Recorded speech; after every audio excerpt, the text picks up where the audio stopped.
সময়টি ছিল 1919 সাল। নিজেদের মাতৃভূমির সার্বভৌমত্ব রক্ষায় কামাল আতাতুর্কের নেতৃত্বে ফ্রান্স ও গ্রিসের সেনাবাহিনীর বিরুদ্ধে যুদ্ধে অবতীর্ণ হন তুরস্কের জনগণ এবং তারা খলিফা সুলতান মেহমাদের আদেশ অমান্য করে। 1919 থেকে 1922 সাল 3 বছর চলতে থাকা মাতৃভূমি রক্ষায় যুদ্ধে জয়ী হন তুরস্কের জনগণ। 1922 সালের 1 নভেম্বর উসমানীয় খিলাফতের অবসান ঘোষণা করা হয়।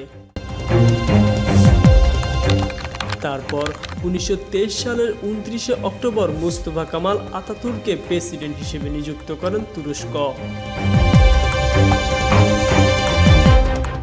প্রজাতান্ত্রিক রাষ্ট্র হিসেবে ঘোষণা করা হয় তুরস্ককে।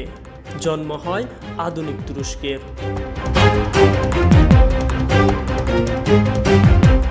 1924 সালে তুরস্কের ন্যাশনাল অ্যাসেম্বলি খিলাফতকে পুরোপুরিভাবে বিলুপ্তি ঘোষণা করে।